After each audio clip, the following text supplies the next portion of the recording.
Hello and welcome to Through the Looking Window, brought to you by Open Reflection, where narrative ends, reflection begins, and the path forward becomes a little clearer. I'm your host, Brian Garceau, and thanks for joining me today. In our session today, we will, once again step beyond the noise to take a clear-eyed look at the stories shaping our community. Today's episode is about a difficult chapter, the appointment of a temporary manager to oversee our local water utility, Windermere Oaks Water Supply Corp., by the Texas Public Utility Commission. It's a story about governance under pressure, regulatory intervention, and the challenges of leading when trust is in short supply. We'll talk through the events that led to this decision, what it felt like to work under that structure, and what it means now that the temporary manager is on the way out, replaced by a new board made up of individuals who, until recently, were often the loudest voices in opposition. Through it all, our hope remains the same, that whatever disagreements we've had and however flawed the process may have been, those now holding the reins will succeed. To discuss today, I welcome Jeff Walker back to the podcast, former board member of Windermere Oaks Water Supply Corporation. Jeff, welcome. Thank you, Brian. This will be a very interesting topic and one full of history and challenges and everything that you just discussed. Yeah, I agree. So it's also dear to my heart because this one was very, very frustrating to have to live. Yeah, for sure. And we signed off on the prior podcast sharing our thoughts and experience with the PUC appointed TM. It's another target-rich topic, and I'm so glad you're available to help sort this one out. Can you start by describing what a TM is and their role? Well, when it was first approached to me in September, late December, and in September, September, when I was notified by Merritt Lander, one of the staff attorneys, who, in my opinion, had become not so fond of Windermere Oaks or any of the thing that the board was trying to do. I think she had a personal agenda to succeed in some of her actions within the PUC. And why I say that is, I said you can just look at the rate appeal. The rate appeal took place. That was all driven by her. Why the PUC didn't step in and stop it is beyond me on that realm. How much it cost us for money wise and such. If they had the power to appoint a temporary manager in 2024, they surely had the power to do it when we were spending, over $1 million on a rate appeal, which they supported throughout their endeavors. I think the appointment of the temporary manager by the commission was a cover-up, in my opinion, to the failure of the rate appeal. And why do I say that? This is not a conspiracy theory. This is nothing to that effect. But if you look at the chain of events that took place, the temporary manager was appointed primarily because, and it's very well documented, we were not hitting the timelines of what the compliance filing that, yes, I was responsible for. I signed. I wanted the corporation to make those changes in the compliance filing. I felt we needed to have such things as an updated bylaws, rewritten bylaws. We needed stronger election procedures, which we had in place. We needed an audit.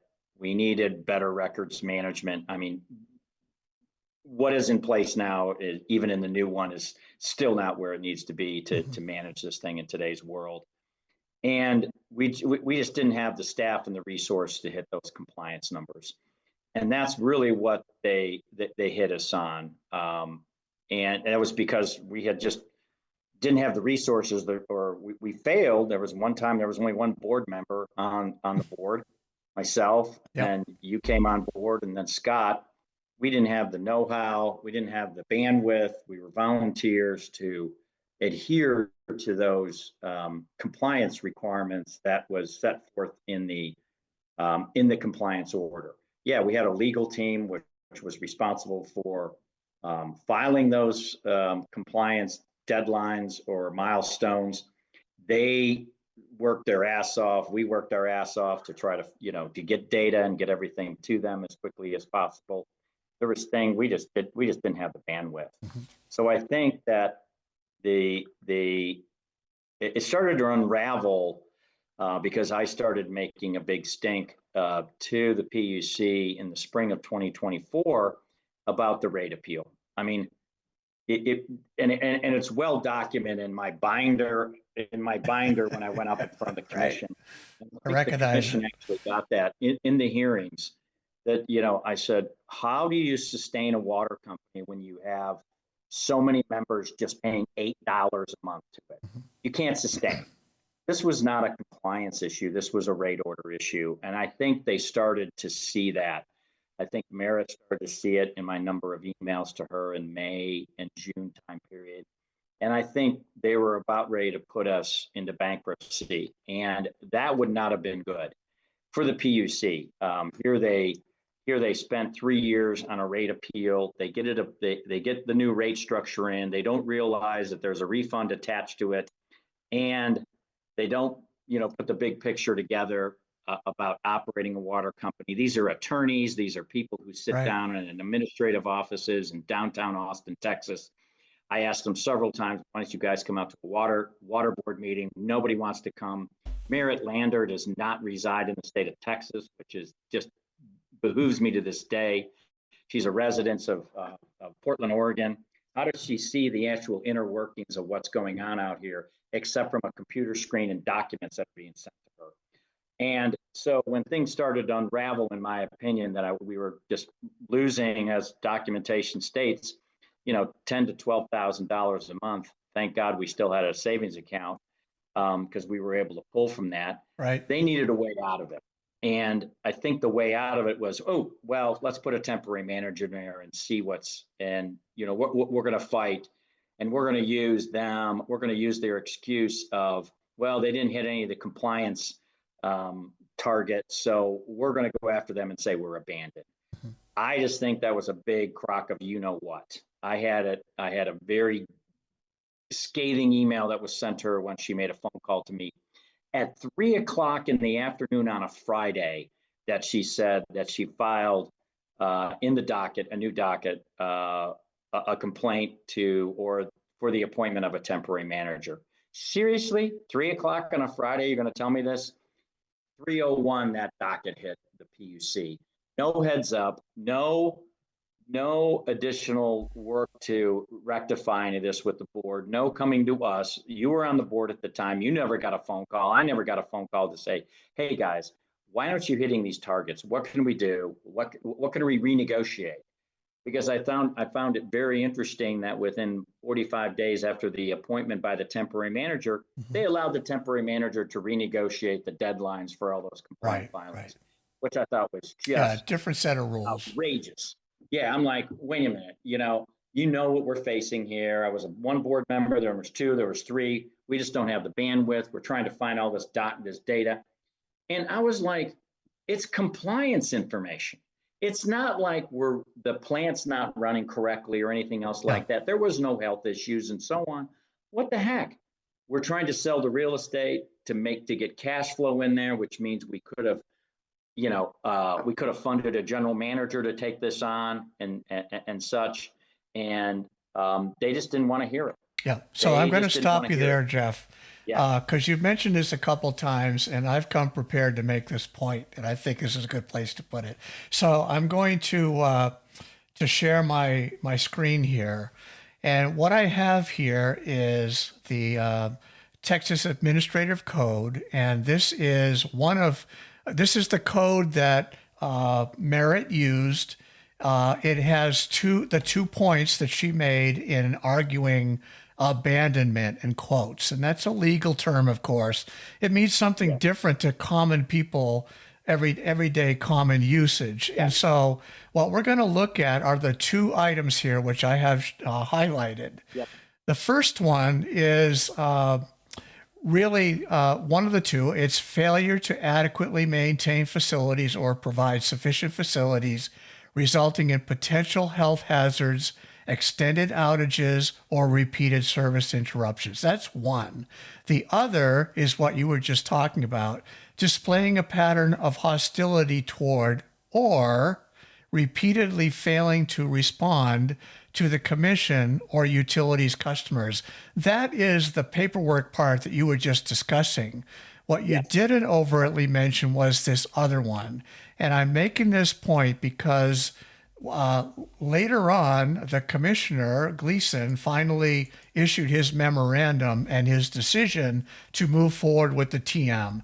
And this is where he declared in public that, yes, in fact, let me see if I get there it is. First of all, he first underscored what the commission staff had said, which is literally what I just pointed out. These are the two issues from the code that were quoted, and he mentions them by name, but then he goes on to say, in most cases involving appointment of a temporary manager, management and operation of the affected utility has been abandoned. That means the people that were operating it left it to its own devices.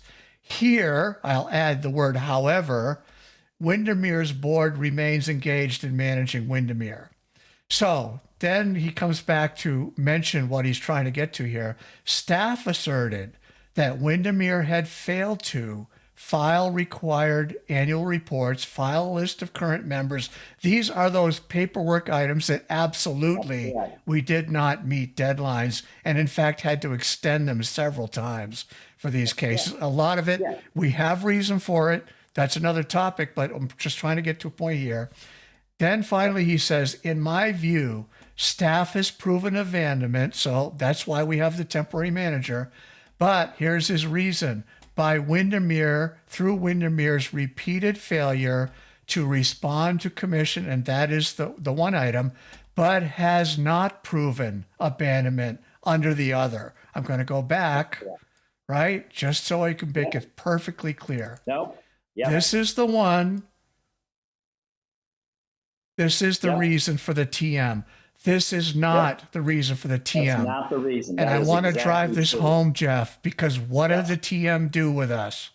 They did nothing at all associated with this so-called number six, right? Oh, exactly. It was all, they brought in a new water operator, sewer operator, and they did nothing to help us with this other part. Nope. Fascinating. Yes. And one other point, and I'm going to... and neither did the commission. Oh, but what did the commission do? The commission granted, once the TM was assigned, they granted, we're going to give you new deadlines to complete everything. Exactly. What the hell? You knew that we were struggling with doing those compliance reports. We had 3 board members. We were focused on producing quality water, paying for the people who produce water, so I wouldn't interrupt service, and such. And it just behooves me. My data, my book here had evidence to the fact of and I think that's why Gleason, all through their stuff about there were no operator failures there. Yeah, they again, Merritt Lander went on the fact that you had how many boil water notices? Oh my God. Yeah, we had 3 of them in the month of January. Why? Because the pipes were breaking because we had a week of sub-freezing temperatures. Right. My God. And the operator even claimed to that. She had that. There was just so much trash, but I think she was trying to throw everything in the kitchen sink. Sure. Make it look like, we had left our post. How many times did all of us sit up there and said, nobody abandoned? And I credit the operators who stuck around, even though we owed them over $100,000. AWR, they stayed in there. And the people in the community don't even recognize that. They could have abandoned us at the end of December and we would have been scrambling. We would have been without an operator for 2 weeks. Oh my God, we would have been, the plant would have been shut down. We would have been in emergency operations, which means the PUC would have had to have really stepped in. And here you have a temporary manager, and we'll get to that, who was clueless about what the hell was going on. Right. But anyways, so back to the back thing. to So compliance and yeah. Back to the temporary manager and what was about. I was not happy with it. It was kind of a slap in the face. We go to this hearing. I drove the hearing all by myself with the help of other people. I didn't hire any legal teams. I didn't spend any of the members' money. I said, I think this is flawed.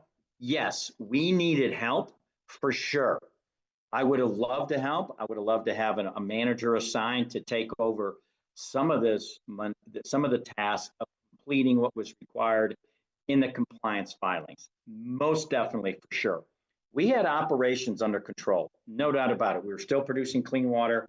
AWR was doing their job and everything else like that. And I think that's why Gleason said what he said in his document, because that's what we pushed on. I didn't care about meeting a compliance filing about updating the bylaws. Mine was to produce clean water and process our wastewater, in a time of financial crisis, which is what we accomplished. Right. And if people don't recognize that, they need to really, look further, because that's what was going on during those times. But who cares about a compliance report? We're working on it. Mm-hmm. We just didn't have the staff. We had to get, capital in there. We were about ready to sell the real estate, which was a great thing to put a bunch of money in the bank, pay down our debt, and we could have gone out there and hired a general manager, which is what we had in the community for over 10 plus years, who did all this stuff. Right.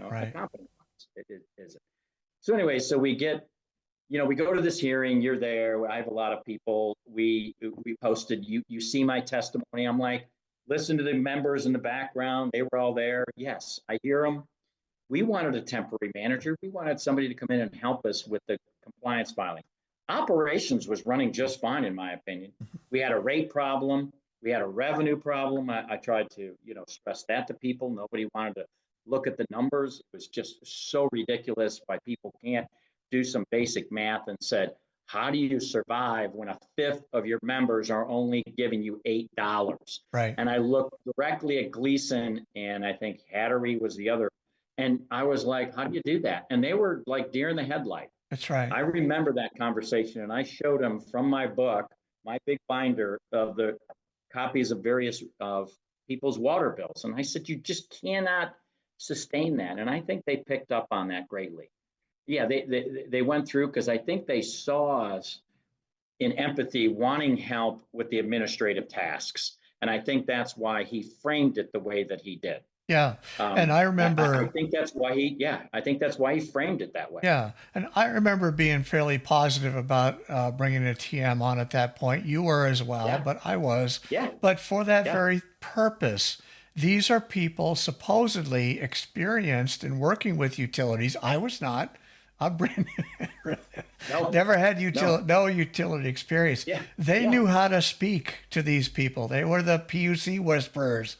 And yet they did not help us with the one thing that Gleason said we needed help with.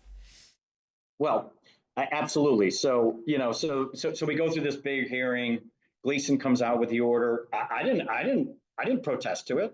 I mean, I protest to, like, I didn't want him to turn over things. I was really, I was like, we can't let them come in and dictate, about our real estate, about our operations. What happens if they take out a loan? And now we're seeing some of the ramifications of that. What happens if they don't do one of the filings? Are they held accountable? That's what I wanted to be documented, and to be very precise about where are the boundaries of where the board is, who we're elected onto the board, and we have fiduciary authority versus where the TM was. Yeah, we need to talk about that. Concern is, and you can see it, you can hear it in my testimony. I heard it in your testimony too. Was, hey, we needed help in these areas, and where were the guidelines? What were the guidelines? Because they weren't you know, they weren't really published. Yeah, and Gleason was And they were very uncertain vague. about that as well. So Yes. I'm about to Yeah. bring up some more of the document that I just brought up Sure. earlier. But, let's remind folks that our first introduction to the TM, Gleason mentioned that he was expecting us to have a meeting of the minds and to sort through this stuff together. That's what I had expected of the meeting with them. And you recall that they met with each of the three of us board members individually. My discussion was none of that kind of stuff at all. Was discussion. It was a meet and greet. I told them a little bit about my experience, how I got on the board, which is an interesting topic of its own, as a rank volunteer, et cetera, et cetera, et cetera. And then the meeting ended. One thing I do remember leading up to the meeting was that I saw Merritt on the distribution for the meeting, and I said, do we need to have lawyers in this meeting? Because if we do, then I need to have a lawyer. And so therefore, I'm requesting that we not have any lawyers in this meeting. And they got back to me and they said, okay, no problem. We won't invite Merritt to the meeting. She was not there. But then I learned later that their lead spokesman and the person we've been working very closely with ever after is in fact a lawyer. So they literally had a lawyer in that meeting, and I was not, and I did not have representation. So I just thought I'd get that out there. When I learned that, that kind of set me back in that I cannot fully trust the people that we're dealing with here. And it also, in a number of things that happened after that, even reinforced that. These are not people that are there to help you or to benefit you per se. The PUC is not there to help you. These were things I learned later on as a neophyte. I came to grips with it eventually. Well, here is my, my perspective, and what happened to me was I did some digging. I found out her answer was, I found out who they were owned by. I used to do projects with Accenture. They're a $20 billion, I think $20 billion consulting firm in all aspects of consulting, from management consulting down to IT and all kinds of things. They're not out for a losing proposition.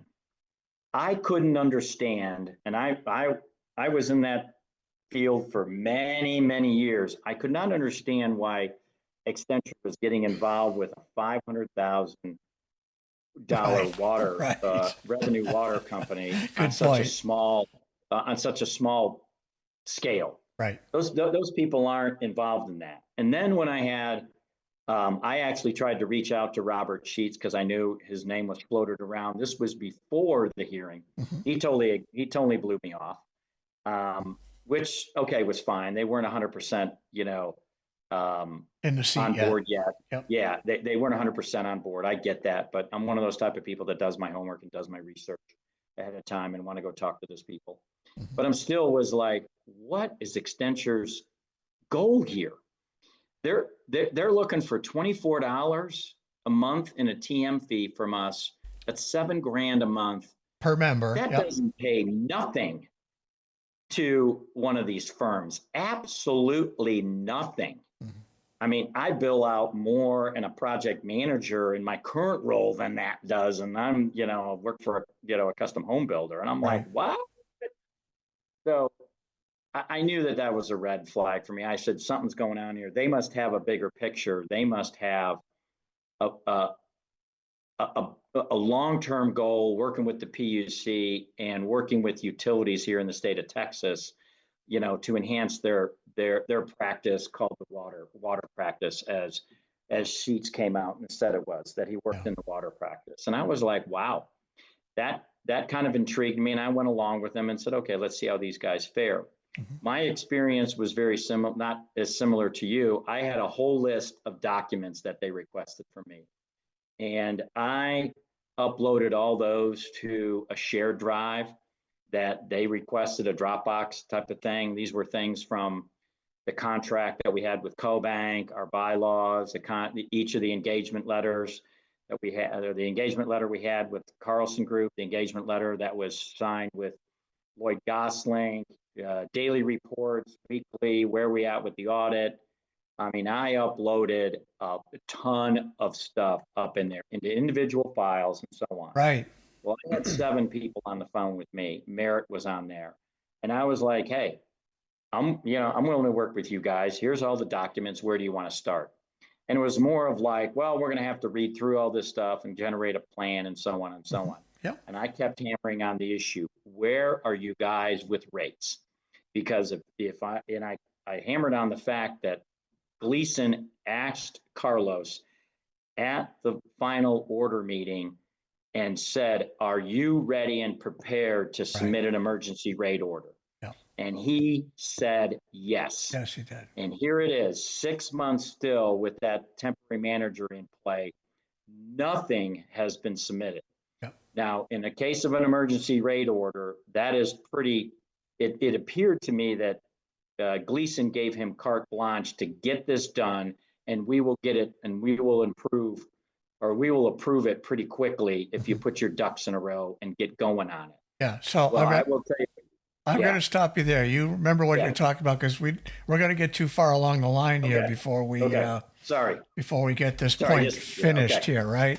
So this is more of Gleason's memorandum, right? This is his directive that he's giving to these folks as he's agreeing to the TM. So he's saying, however, the temporary manager assumes the obligation of operating within the legal requirements. It's not entirely clear what the phrase operating within the legal requirements means, but given that the board remains active in managing Windermere, there may be certain responsibilities that are solely or more appropriately within the board's purview. Therefore, this guy is wise, very wise. One of the difficulties in this case, determining the appropriate division of responsibility between the TM and the board for operating within legal requirements. For example, should the board or temporary manager be primarily responsible for resolving of various compliance issues from docket 554 or 54 raised by staff? Additionally, should the board or the temporary manager oversee the ongoing IRS audit that was referenced during the hearing on the merits? Should the commission prohibit the temporary manager from purchasing or selling real property, as suggested by Mr. Walker? Who should be responsible for addressing Windermere's outstanding legal debt? The guy was listening. So here's what he says down here. This is his directive to the TM and us. I suggest that we task the temporary manager to work with the board. This is what I want to emphasize here. To create a list that identifies the responsibilities of the TM and the responsibilities of the board. The reason I didn't want to get too far down the line here, Jeff, is because we know they created that list. We know that we had one meeting, each of us singularly with their team, and that after that meeting, they posted a list and said that we met this criteria. Do you feel they worked with us to build that list? Absolutely not. That's where I wanted to get to. Yeah, my meeting with them lasted an hour, and I had 2 of them. I think you guys only had one. I had 2 sessions, one on a Wednesday and one on a Friday. One. Yeah, just one. Yeah, I had, like I said, I had 2, and probably because I had retained most of the documents You did. and so on. Yeah. And that's one of the things that I kept hammering is, where is the start and stop points? And it was always like, oh, we're going to work on that. Well, why can't we just do that first and say, let's go back to the order. And I kept hammering, because Merritt was on both of mine. I kept hammering going, what did Gleason say? Where's my biggest problem? Where's our biggest hurdle? And I kept coming back to the compliance filings.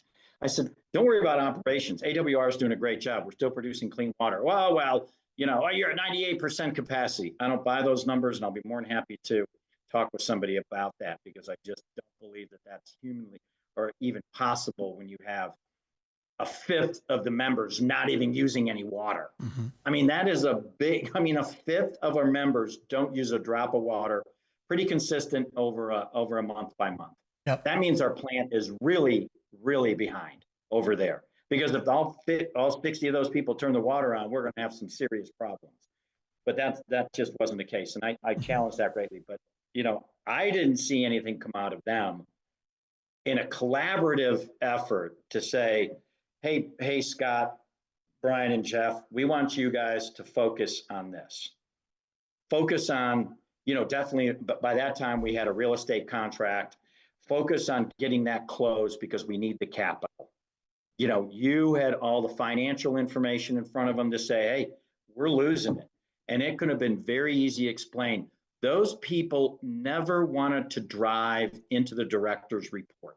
Right. Which I think was the most, once I understood it and started using it, they didn't even understand how to use it because I quizzed them a couple times on it. That makes no sense, Jeff. I mean, if anything, they portrayed themselves as experts in running utilities.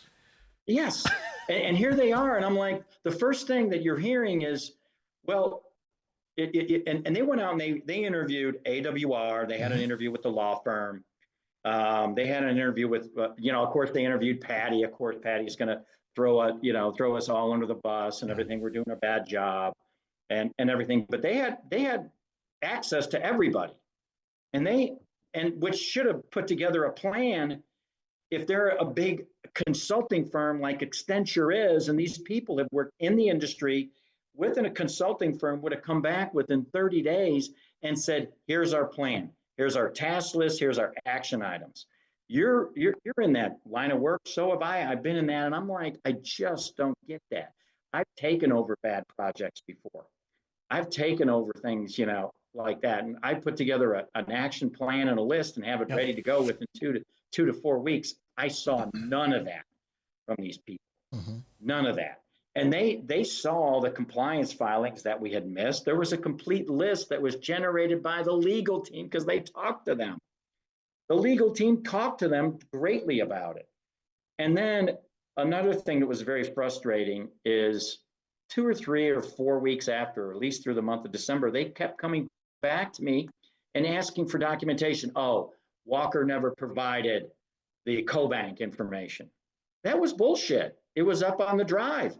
I have copies of the screenshots of what was in the drive folder and the people who had access to it. And if you've ever used Dropbox, it tells you who accessed it. And when. None of those people accessed any of that information. At timestamps, except for one right? person, Carlos. Carlos was the only one he did on the very first day.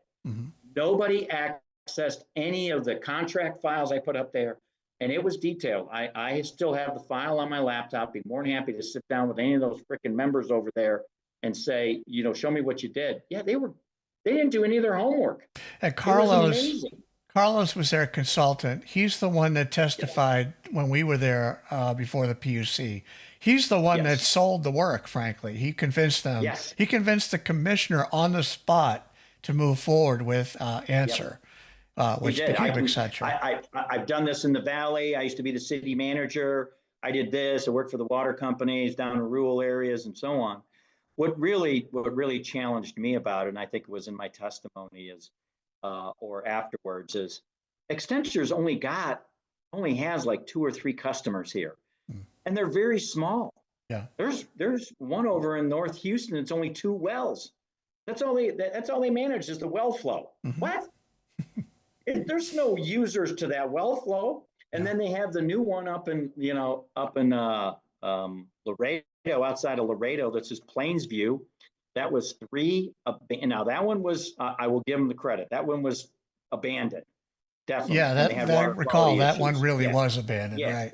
That was abandoned because the developer had died. Yeah. I mean, if anybody went and talked to the board, which I did, I went and talked to some of the board members. How was it working with Accenture or, Robert Sheets and Lanita and everybody? And he gave me the history. He said the developer left and didn't complete he had the holes in the ground. He had the wells going, but didn't have the purification systems going like he wanted to. And 300 members were suffering up there. No doubt about it. Totally different scenario than us. Yeah. We had a physical plant. We had an operator. We had good quality water coming out of it. I mean, these guys told me that the water was brown and smelled terrible. Like, we didn't have any of that. No. We didn't have any, and they didn't process any waste. They were all on septic systems up there. They only have water. So it wasn't even close to what our issues were down here. Yeah, but in all fairness, in all fairness, Yeah. right? The stuff that the Yeah. chairman and the commission deal with day to day, right? I mean, they deal with power grids for the whole Right. state, right? Yeah. Incredibly Yeah. huge Yes. projects, and we're this gnat, and this Gas on really their ass. irritating thing Exactly. just keeps Look buzzing here again. around, Oh and my you God. can't squat it, you can't get rid of it. Yeah, You can't get rid of them. They keep coming in on their Yeah. 3-minute comment. There's that Walker guy and the flunkers exactly. and everybody. Yeah. There's most definitely. So Oh, again, man. like you, I had high hopes that these guys were going to do something. And in the month of December, they kept just disappointing me. It was amazing. And not only was I a board member, but I'm a member paying $24 a month now. What the hell am I getting for my $24? You'd rather have Because I'll Netflix? tell you right now, I wasn't getting much. Yeah. I was not getting much. Yeah. And the cast of characters that they had there, they were characters. They would flip flop back and forth.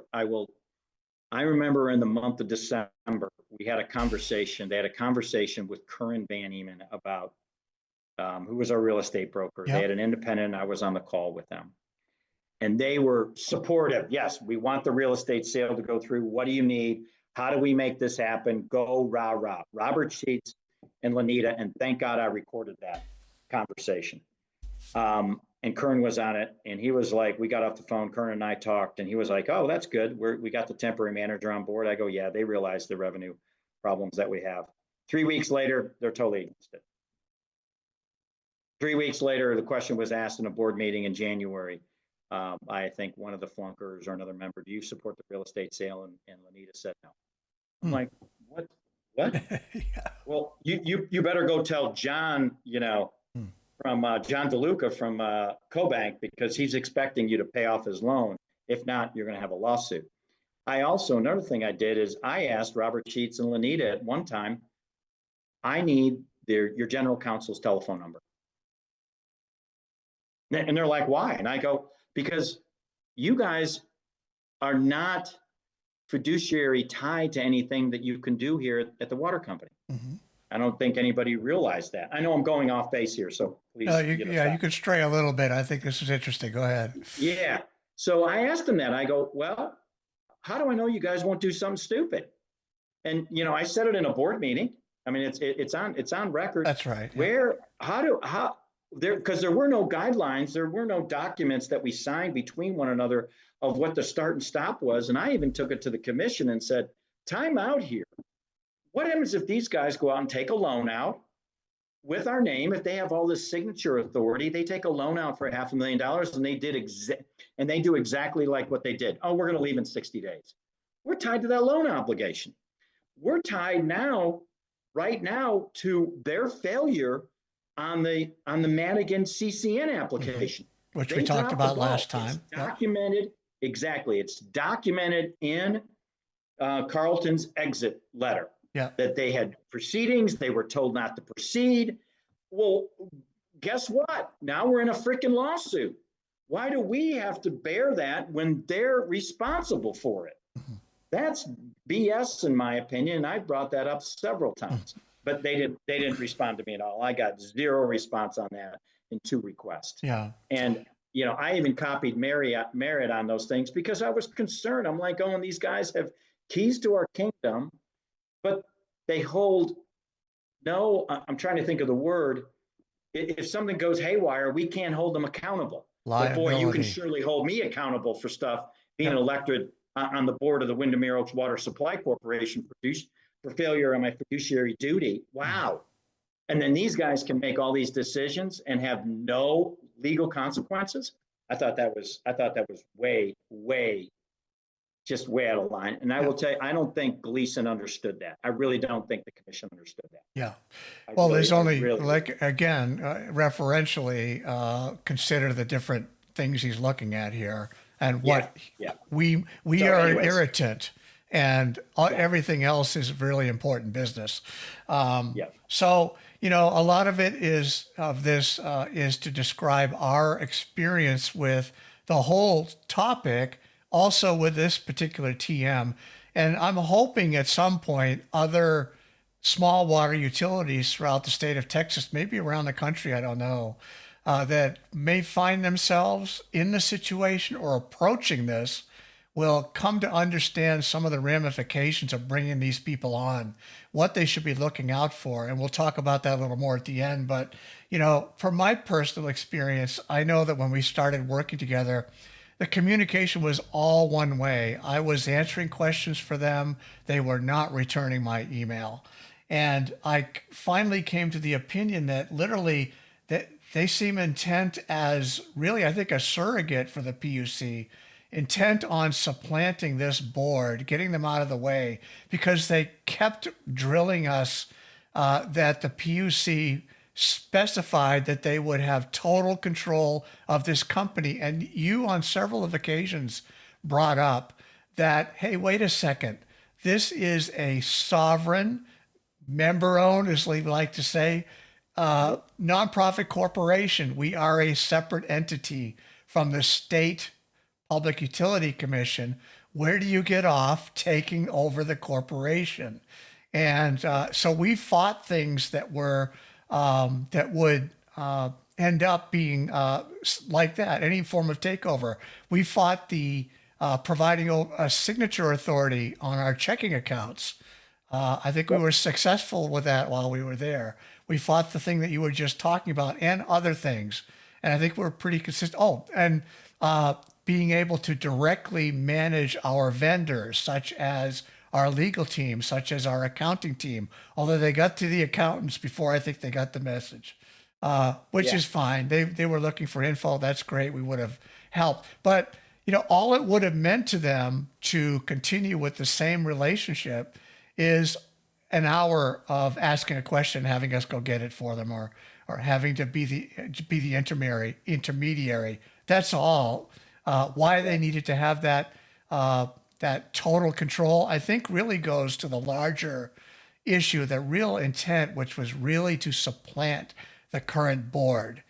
And I don't think that's because of just going back to the beginning of the program here. I don't think that they needed to do that just to get this paperwork done.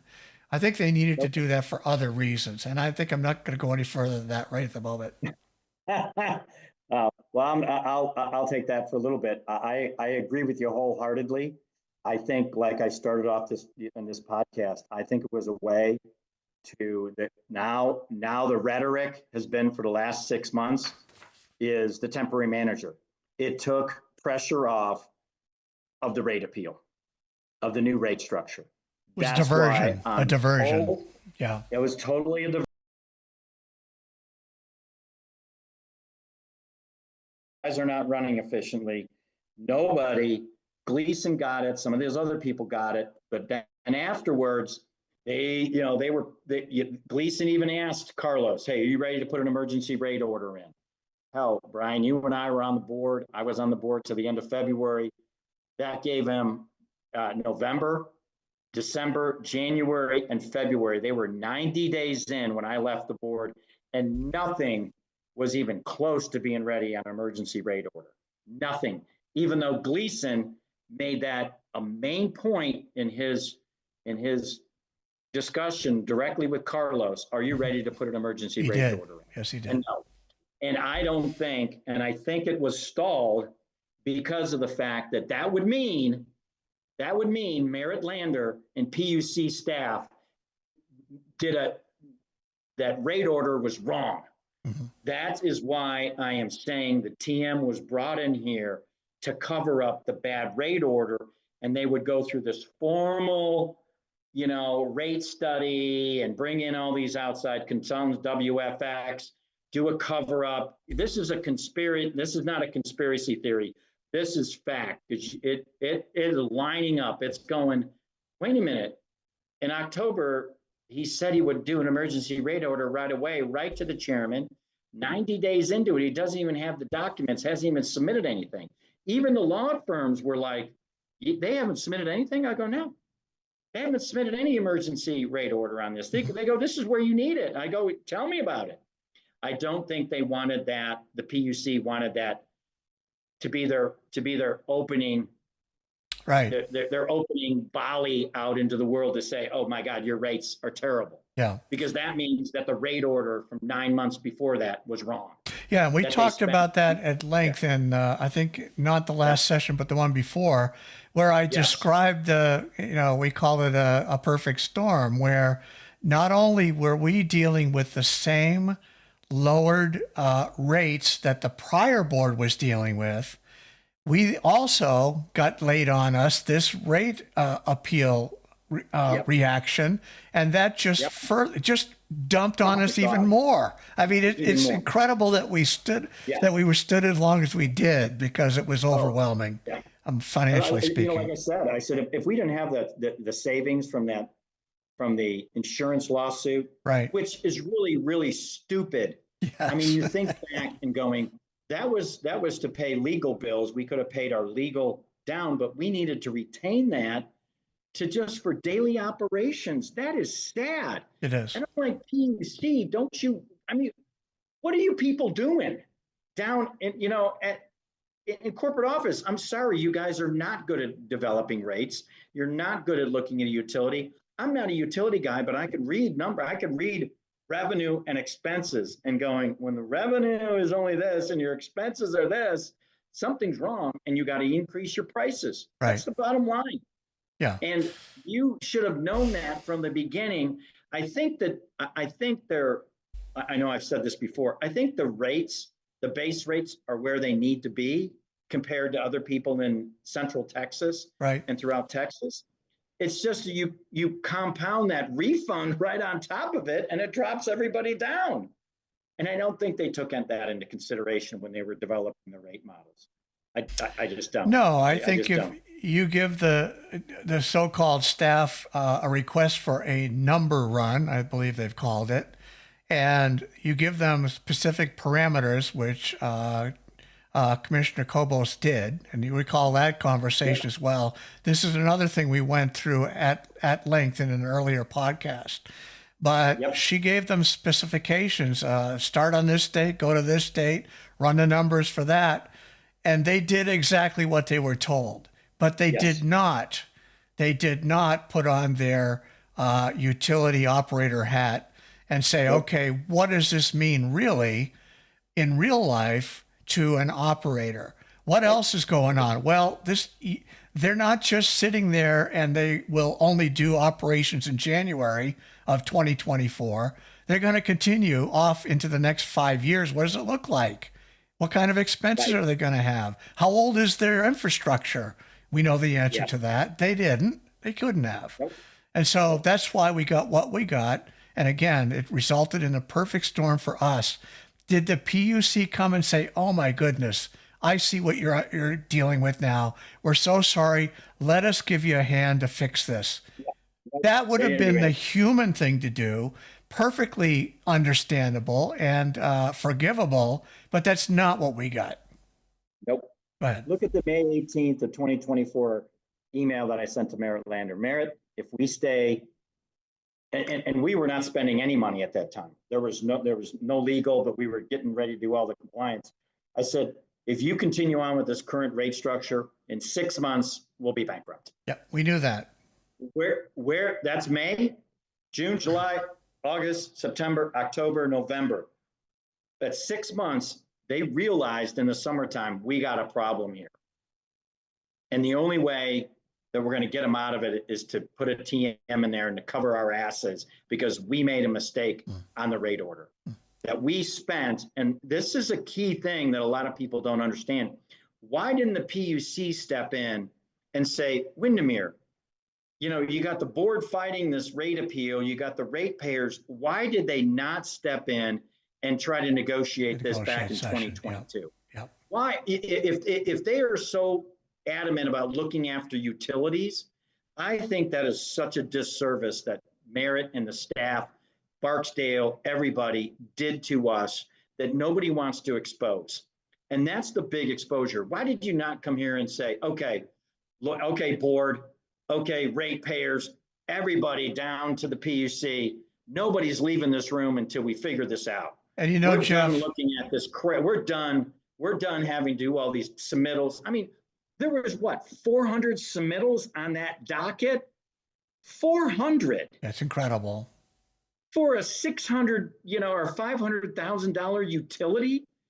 I hold, that's why I hold the PUC responsible for where they put us, And because they allowed it to happen. Yes, ratepayers representatives had every right to appeal and fight what was going on at the board, but somebody needed to mediate it. yeah, Somebody needed to put those knuckleheads in a room and say, nobody's leaving this room. You're at the PUC until we get this thing straightened out, until we get a rate structure that ratepayers are good with, the board's good with, and we're good with. yeah. It's I just, absolutely the perfect just, time for arbitration yes, where you bring people in who are disinterested, other than getting a yep, happy result, and are not emotional and haven't been participating in this nope, day to day, meeting after meeting where people are screaming over each other. And you can sit down with them and they will see you as the adult in the room, and you can yep, talk them through this methodically and come out yep, with something that's reasonable that everyone can live with. It yep. was the perfect opportunity, and they Totally totally, was. totally, Totally was. This is 2022. This is years ago that would have saved us a whole bunch of money as far as paying Lloyd Gosling and a whole bunch of, you know, fighting within the community. I mean, that right there is the big toll that I think is just even more so than the money part of it. It's torn the community apart, and it was all simply because of a bunch of utility rates that could have easily been worked out if somebody would have been the grown up and brought those two children into the room and said, "Hey guys, we're tired. We're on docket number 213 now, or submittal 213. Enough is enough. Let's everybody get into the room." The PUC knew about it.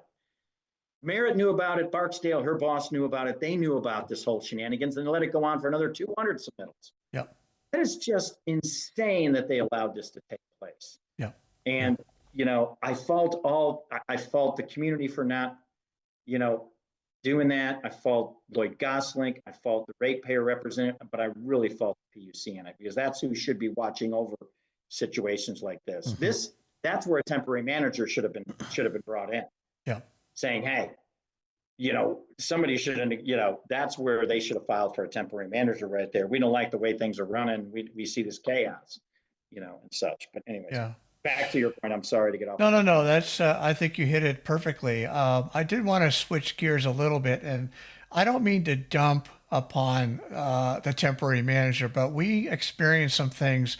I think we should talk them through, quite frankly, in a frank manner, so that people understand what they're getting into sometimes. And, you mentioned part of it in that, we're not a large money making operation here. So you can't come in with a national or international organization on the part of Accenture. Now, Answer was a smaller corporation based in Florida that was acquired by Accenture. So when you say Accenture, that's really what's happening. They've got a new That's what's acquisition, happening. and I they're mean, look at trying their to. email address. It Yeah, says I know, I Accenture. know, I It know. doesn't say answer anymore. And they changed that in midstream. That is They changed absolutely it true. right when they came It's on. Yeah. absolutely true. So here are some other things that they told us about that we were really looking forward to that was going to improve our lives. And one thing they said was, we told them about our meetings and how disruptive some of the folks are getting, how we no longer had a lot of difficulty establishing and keeping decorum in our meetings. And they told us, "Oh, don't worry about that. We know how to manage unruly meetings, etc." And so their first meeting, they established a Pledge of Allegiance. They established, and we did the Pledge of Allegiance to the flag of Texas, which I never even knew it existed. So that was kind of cool. And maybe we should say And we that at did a some prayer. point. But And also we did a prayer. and we had a Well, convocation as well. Yes, a yes. invocation. Sorry. Yeah, And they yeah. dropped that after one meeting. So I wonder what Yeah, happened behind the scenes on that. yeah. Somebody must have gotten pressure on that. Maybe Shalom did that. Just said, "Hey, Yeah, you yeah, know." yeah.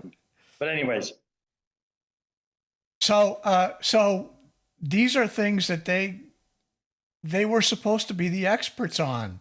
But when you when you hit the ground and you see some of the stuff that we were dealing with, they couldn't stand up to the pressure. And in no. fact, after the second meeting, all the meetings with them after that, I believe, were remote, where they were They participated remotely. We all met in person, but they were on a laptop. So, Yeah. Well, I mean, all the meetings that we had when I was on the board, they were face to face.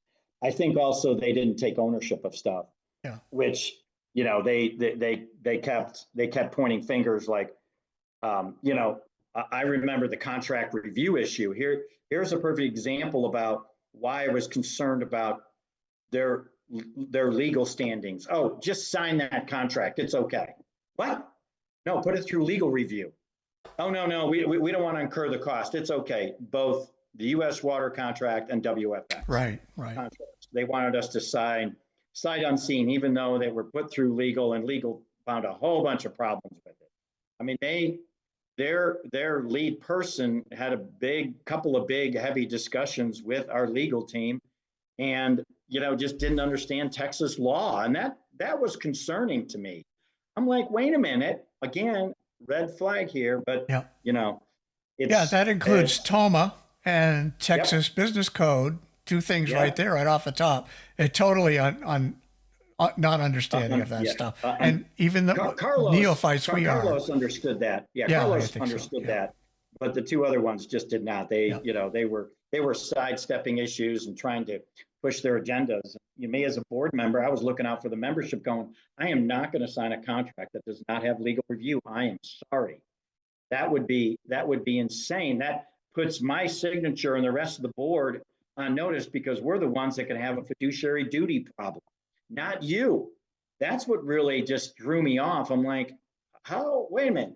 You're saying sign, but you have no backlash if something happens on this contract. Only we do. That's totally wasn't fair. Totally wasn't fair. Yeah. But I had a lot of headbutts with the temporary manager. I had a lot of headbutts with the PUC because, as you know, they put out a definition statement about, you know, what they were responsible for. They're supposed they have full control of operation and bank accounts and so on.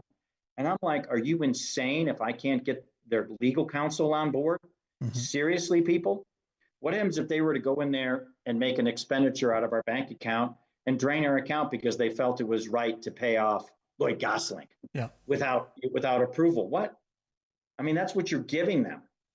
And then in January, if you remember, big dockets were submitted both by the current board president and the PUC staff attorney, Merritt Lander, to say they were filing something with the PUC because they wanted the commission to come down on the board, you, Scott, and I, about not allowing the TM to act in their way. We were holding up the TM. Right. And I'm like, well, that's fine with me. You can file all you want, but I'll be more than happy to go in front of Gleason and say, do you really want me to give him the signature cards? That's right. For our bank account? Are you serious? Are you serious? I mean, I would have loved to have had that gone to a hearing. Love to have had it. Mm-hmm. And now the board's taken, you know, within 60 days of working with them, you think of totally reverse. Oh no, you're not going to do that. We're the one who has this. We do this. You don't do that. You just do this. Oh, and by the way, we're giving you notice. We don't want to work with you. Right. And we'll say it again. That. Other small water utilities need to understand what happened here and the potential that could happen to them as well. The PUC, in this case, at least on the part of their staff lawyer, not the chairman per se. We know what the chairman wanted to have happen here. Again, somehow in the universe of the Texas PUC, that part of their organization can say one thing and the other part can go on their merry way and do what they bloody well want. And where it regards your utility. We don't think it's right, I think. No, and we did what we could to stop it. Yeah, no, there wasn't. And as a matter of fact, I went to the PUC after I was off the board. And in my 3-minute comment, I warned other utilities. I said, people be aware that they have the power to come in there and use this abandonment clause and come after us. We were never abandoned. Right. Like what happened probably in a lot of different places in Texas. No doubt about it, there's probably problems out there where they just can't sustain the operation for clean water. I get that. That was not the case here. Not the case here. We had a professional group running it. We had a good, educated user community in regards to they understood that they wanted clean water. That's what our focus was. We weren't the traditional abandonments, but it goes to your point. The PUC has the power to come in and do this to anybody for whatever reason, because I felt they made up their reasons. They tried to make up a whole slew of them from the abandonment section in their, over-regulated utilities in the first place document, and they narrowed it down to 2, and Gleason only said it's 1. 1 out of how many were on there? 10? Yeah. Scott, wasn't there like 10 that you listed to say, how do you define abandonment? In the clause that you'd put up there, I think there was 10 items that were listed. This I'm not sure, but yeah, go ahead. Yeah, we only had 1. It was ridiculous. But anyways. Yeah. So, and the interesting thing with regards to the bank accounts, first meeting, I think, with the new board that's seated now, I was in that meeting. Now, maybe it was the second one, but they talked about signature authority, and they said that they were going to sign over the bank accounts to the TM. And I mentioned, and I got shouted over. People didn't want to hear what I had to say, except Josie, but she mentioned it very, very sarcastic manner. Oh, I want to hear what he has to say. Well, what I had to say was we tried to our best to hold the line on this. We didn't think it was right for an external entity to have their hands around our bank accounts. So we decided not to do that. Now, it just so happened in this last meeting, the current board decided not to do that as well. So, but they also decided to throw out the TM. So we'll get to that in a minute too, but go ahead. Exactly. It's interesting. Well, the fundamental issue is this. It's against our bylaws. It's a violation of our bylaws. You have to be on the board in order to have signature authority. Fair enough. It's in our bylaws. It's on our governing documents. You can't override the bylaws. Sorry, people. That's just the way it is. And there are other ways to facilitate that. Maybe an expenditure needed to be, just because you have authority to the bank account doesn't mean that an expenditure is going to be approved. Mm-hmm. Now, maybe that's where the thing needed to be done, but to put them on a signature authority, hell no. Especially when we were about ready to get a deposit of $1.2 million. Are you insane? Do you think I was going to turn over signature authority to $1.2 million of our money to an outside consulting firm? Mm-hmm. I would vote that, totally against it. And I think you guys would have supported that too, to say, sure. That's kind of a timeout. We got to have a discussion about that. Mm-hmm. You can't be, because we didn't know how they were going to spend the money. We did not know. We heard all kinds. I heard all kinds of things what they were going to do with the proceeds from the sale. Mm-hmm. And it was nothing that they had discussed with the board. They only discussed it with me, and I thought it was crazy. Right. So, anyways. So, switching a little more here. So the TM is apparently either out or soon to be out. And I want to reel back the record a little bit here. In that last meeting that I talked about, one of the new board members, they're all appointed right now, by the way, as Scott was. But one of them got up and literally called our contact at the temporary manager a liar in front of everyone in that room and anyone who happened to be on that conference line at the time as well. And after that, I think it kind of seems like that precipitated the rest of what we're seeing right now. I think for whatever reason, the Public Utility Commission, working with the new president, have figured out that they can probably go on their own now since they got the prior board out of the way, and they can proceed from here. And so they no longer have a need for the temporary manager. And so they're being forced out. Now, at the same time, I would say that the temporary manager also requested to be relieved. Maybe a month ago, I think, something like that. That's on the docket. And they were initially denied outright by the administrative law judge. And then in the interim, and I'm going back and forth here because my mind is not clear, hoping you can help us sort this out if you know. But in the interim, somehow they were convinced that it's not a bad thing to release them. So, what are you aware of at this point? And in other words, where are Well, we? here's what I've seen, and I'm not, some of it I'm not totally up to speed. The temporary manager did have a right to terminate their work with the Windermere Oaks Water Supply Corporation with 60 days notice. So that was always in the docket and their roles of responsibility. They had that right. As far as releasing a temporary manager is just not Extenture. There are other ones that they need to find. I think the ALJ came down and said no to Windermere going out on their own. I think it's going to have to go in front of a hearing. Now, they may have staff support from Merritt Land, but at the same time, I think that I will definitely be speaking at the next. I couldn't make the last PUC board meeting in the public comment going, this is, if that's true, then this was such a waste of government time, money to put everybody through this temporary manager hearing back in October. And within 4 months, these people want out of here. And within 6 months, you're saying everything's grandiose and everything's fine. That's what it's looking like. Yes. Yeah. How in the hell can that be? Because you appoint a board, you got your players in there within 30 days, they think everything's grand. Wow. And there's no emergency rate order. The numbers are still the same.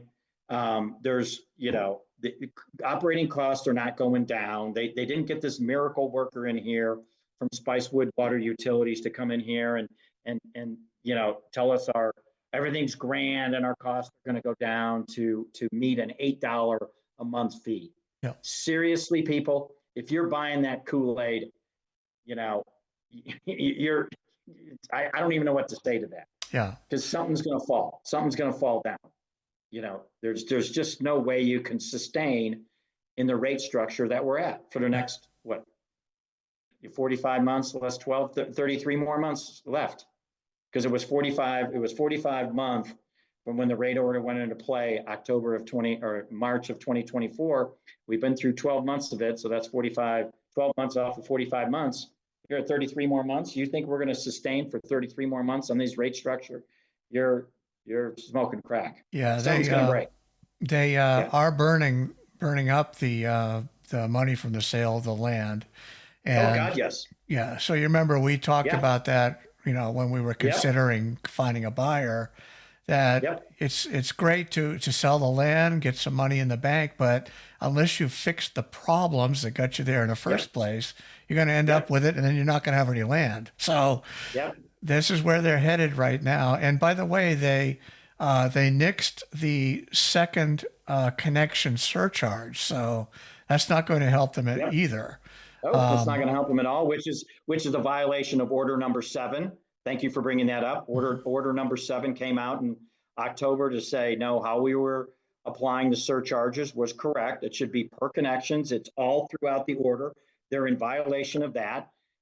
They just got handed another lawsuit about one of the filings we were working on, and that's the CCN. Again, that's going to cost the corporation a whole bunch of money and legal fees to fight it unless they settle it, which is what they should do, because again, it's only 4 connections. Oh my God. You're going to spend thousands of dollars on fighting it when it's just merely 4 connections. Right. Unbelievable. That aren't even active yet. Black. Here we are. Oh, I just read in the community magazine that this Spicewood area is one of the highest areas for wildfires. It was just in the community impact magazine. Check that out. Spicewood is in there, and what do? They turn off the water to one of a fire hydrant. It sits outside the community. But what the hell? Any type of fire hydrant in our drought condition is a good thing.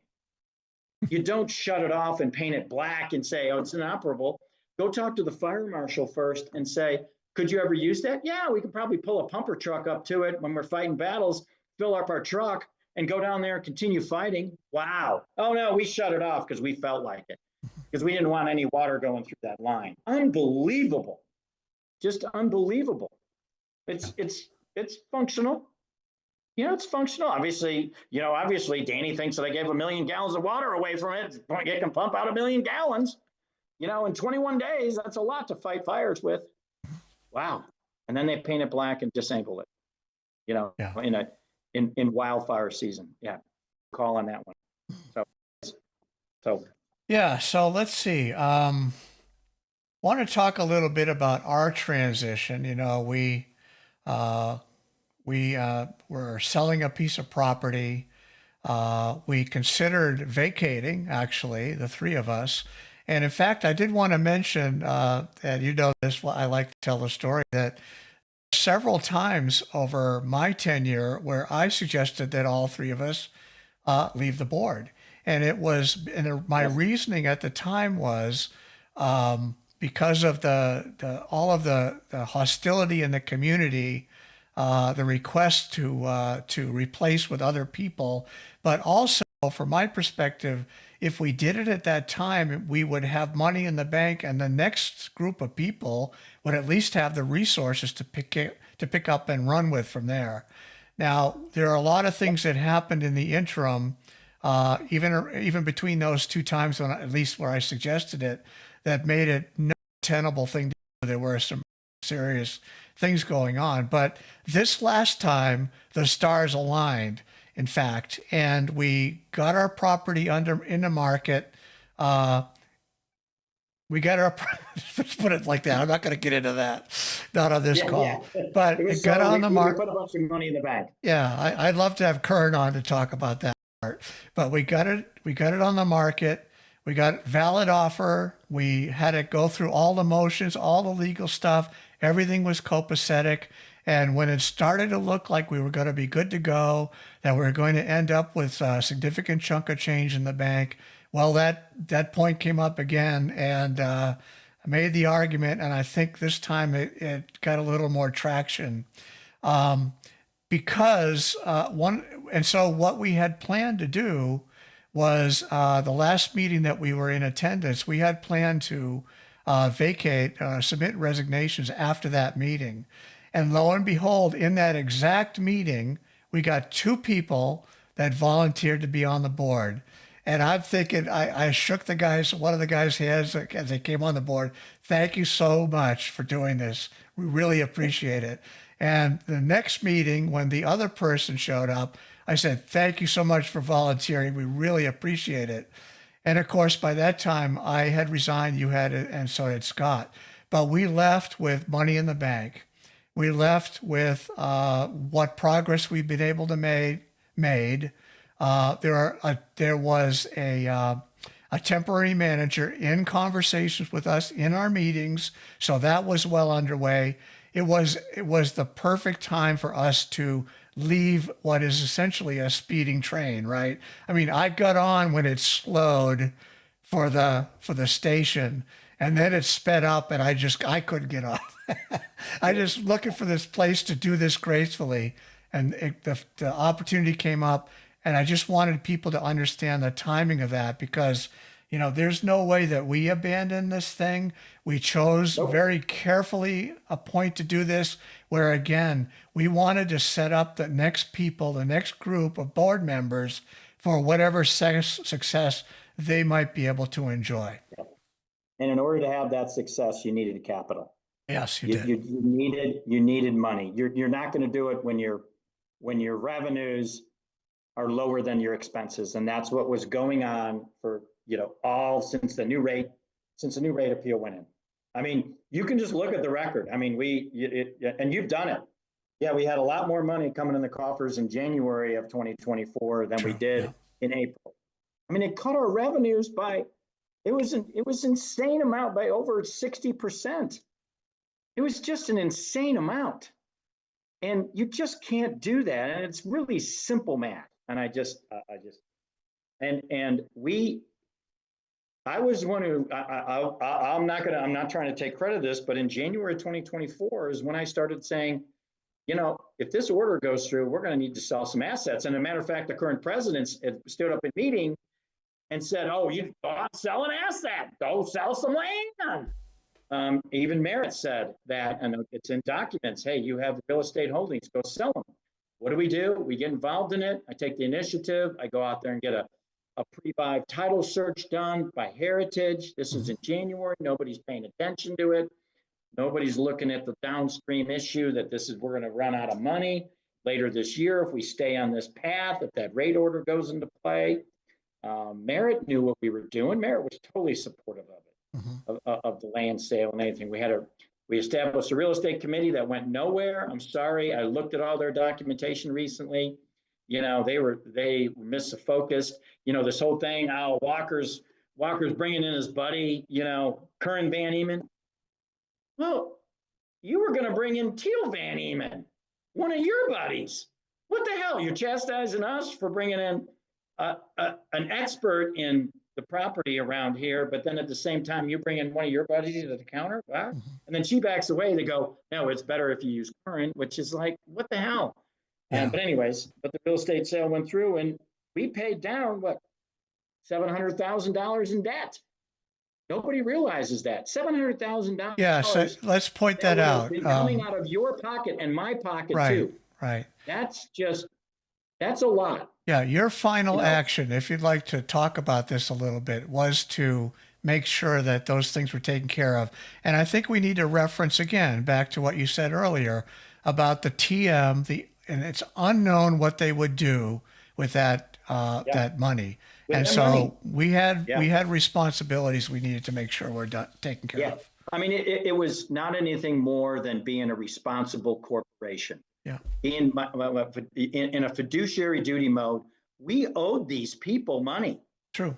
We owed AWR 5 months worth of invoices.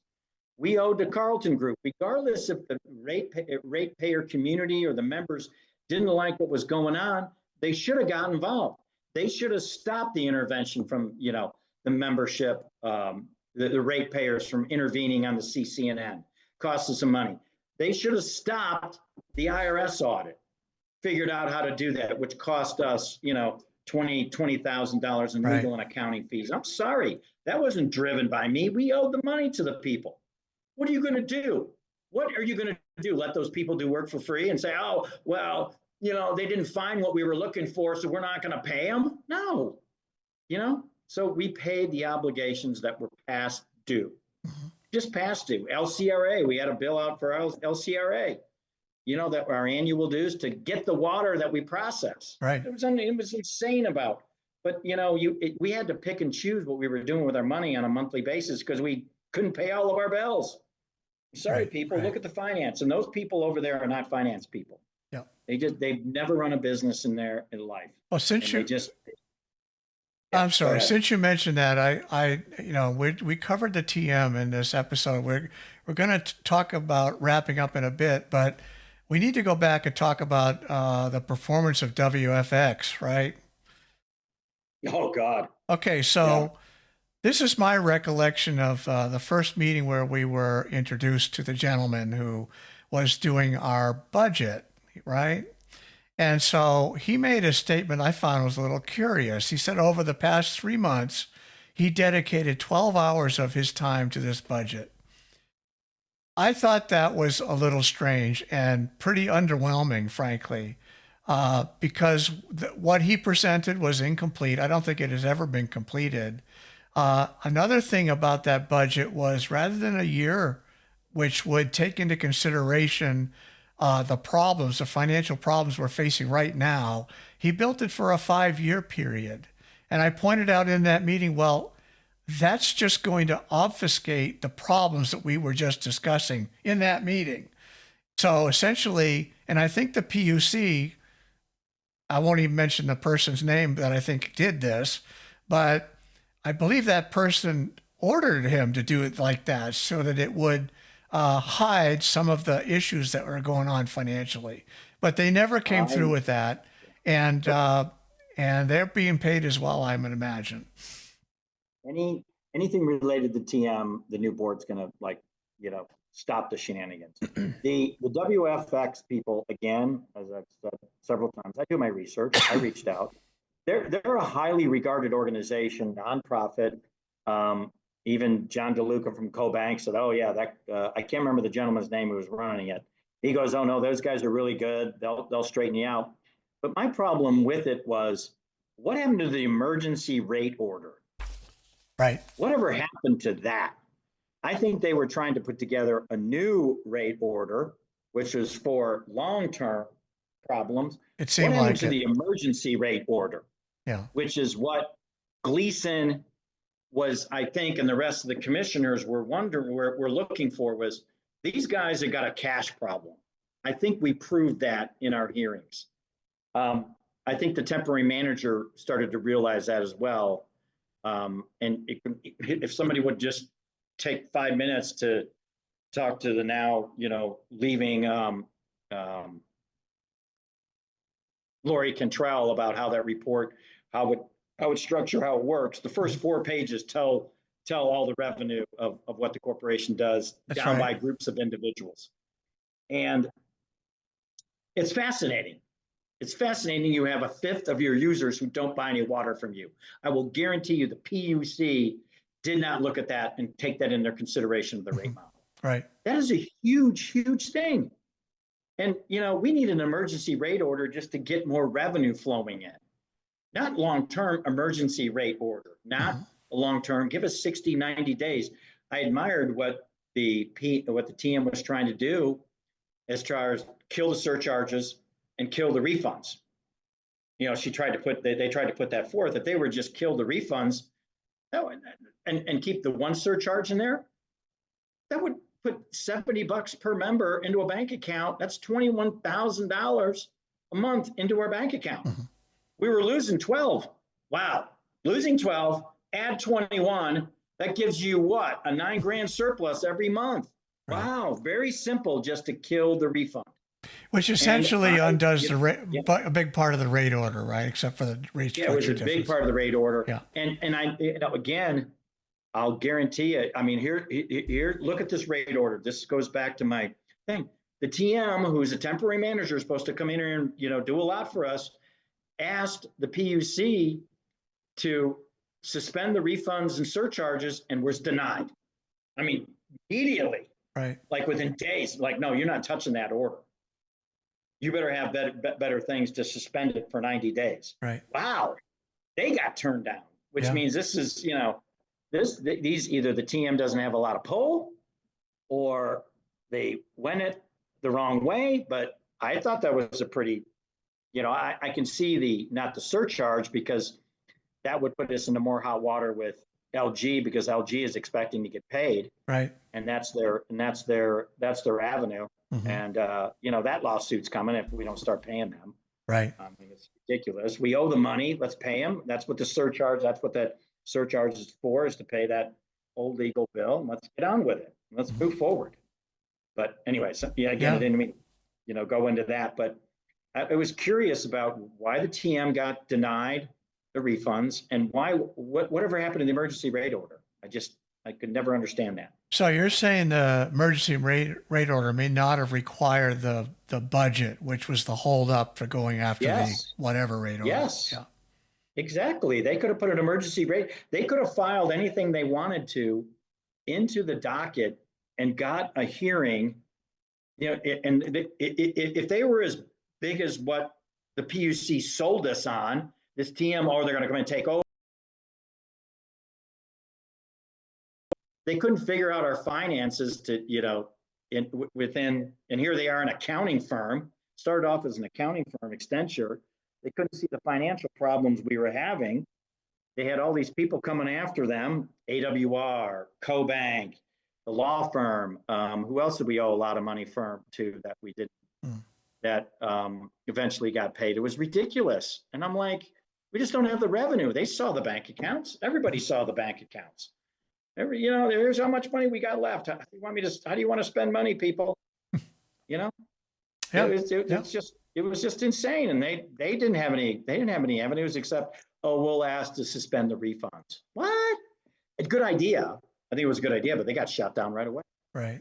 But I'm only assuming that the emergency rate order is something that could be done because Gleason hammered Carlos on it.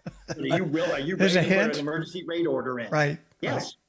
Right. He hammered it and this is in November. So he I'm like, heard loud and clear that we have a yeah, financial problem. yes. Yeah. And he goes, can you get an emergency rate order in it? And nothing got done. Yeah. Like in 90 days, you couldn't get an emergency rate order in there. I mean, everybody from the Carlton group to Yeah. me to a lot of people that were looking at us from the outside world thought the same thing. The people at AWR thought the same thing. They were like, where is their emergency rate order? I don't know. Yeah. Well, they can go file one, and they never did. I mean, Yeah. Carlton was asking for it. AWR, everybody was asking, why is there not an emergency rate order? Because we all knew that there was a rate structure. Right. So, but again, I don't think they wanted. Again, that's where I come back with my analogy. Like, I don't think they wanted it because then the PUC would have to admit the rate order was flawed. And, they spent $1 million trying to get a lower rate order. The PUC gave it to them and it's flawed. Right. It's flawed. So, Well, I did a search of interchange, the PUC's interchange for other utilities that are or have been under a temporary manager. I'll say not uncommon. There are enough of them there to yes. tell people that it's a thing, and that Yep. I'm not going to say they're picking up speed in the numbers that they're starting to engage, but people really ought to, maybe someone in the media should take note of this and start watching the progression of this, because the PUC may see this as an avenue to try and shed these smaller corporate pains in the butt, frankly. And I wouldn't blame them for doing that, but people really need to do this with an open mind, open eye to what the real impact is on the lives of the people, the neighborhoods, and the future of these small utilities, and figure out a better way. And I like the arbitration part. I think a lot more should have been, a lot more emphasis and energy should have put into something like that. Yeah.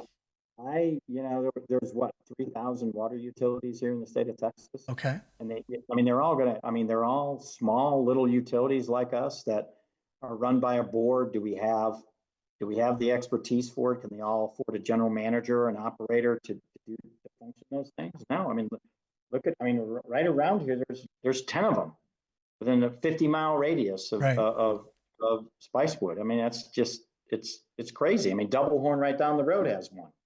A lot of them don't have waste and sewer, or water and sewer, but yeah. Mm-hmm. And it's a huge problem. And I think that's what Accenture was trying to get into, is that market, but they realized, wow, this doesn't pay us well. This doesn't pay us our $200 an hour rate, which is what we're normally charge people in our big corporate engagements. We're gonna get the hell out of here. Yeah, that may have been more of an investment to see if they could actually pull it off and make money on the next one and the next one. See what this operator is. Right. So, anyways. All right, so let's try and wrap it up here, Jeff. Okay. What warnings would you give to other small utilities we kind of just touched on for when the PUC targets them, and I mean that, targets them in this manner? Well, first off, I don't think the PUC has an understanding of the problems of smaller utilities.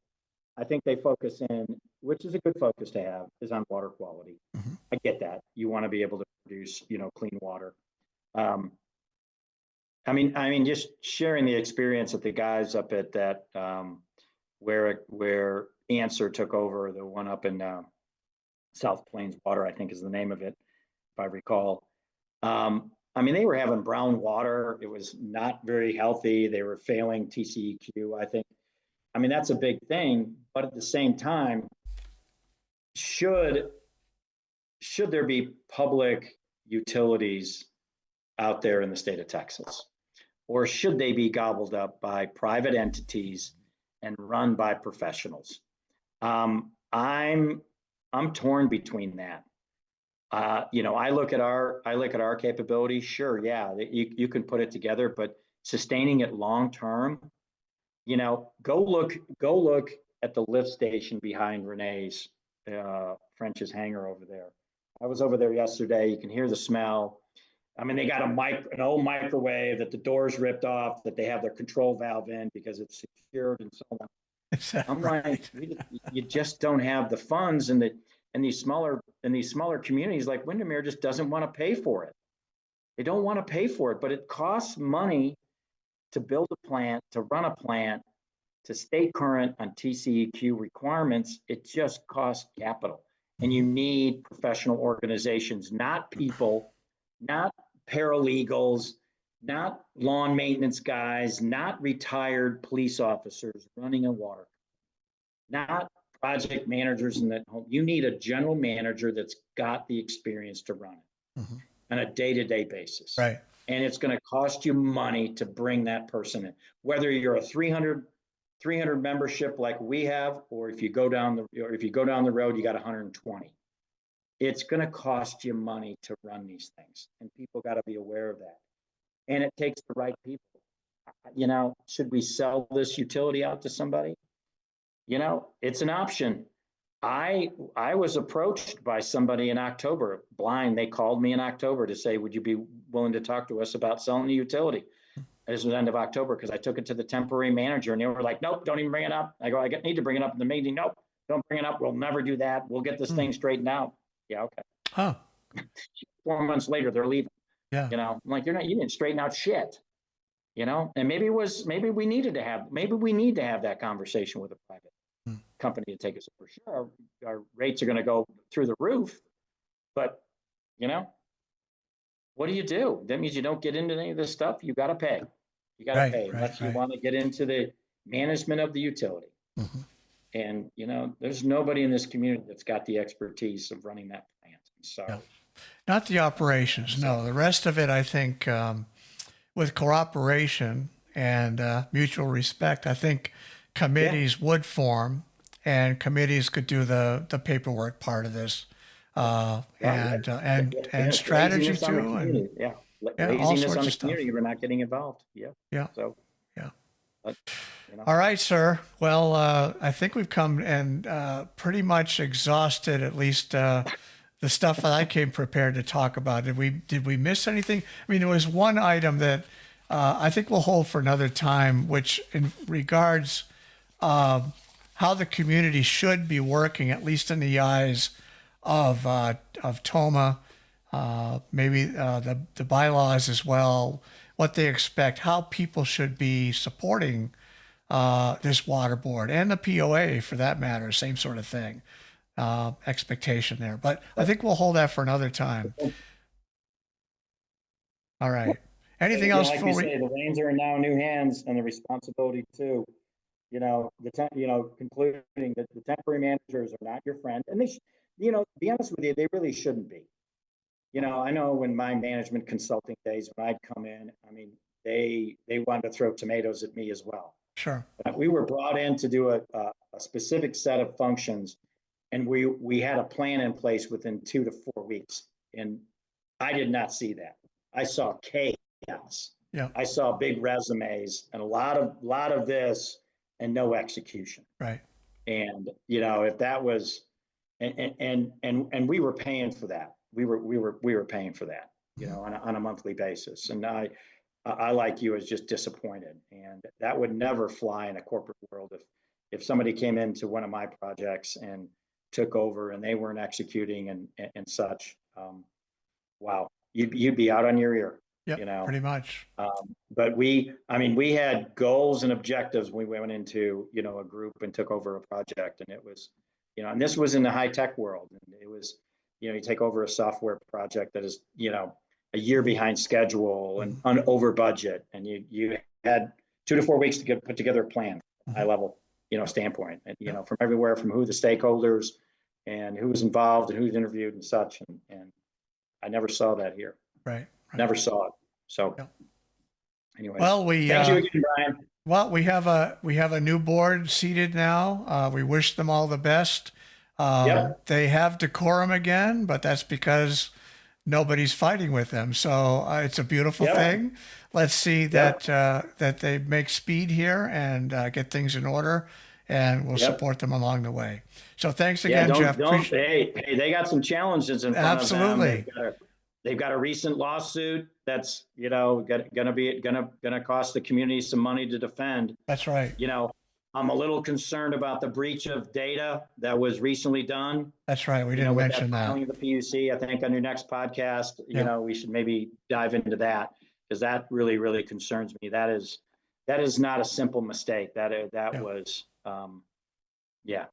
And it's not like that data was never presented to the PUC during the rate hearing, Right. rate appeal, because it was. Yeah. But it was just never shared and put it in a document. Not put in a public forum. Yeah. That's just irresponsible. Yeah. So Exactly. thank you. All right. Thanks for your time. Here's the music. No talkie. Thanks, everyone. Yep.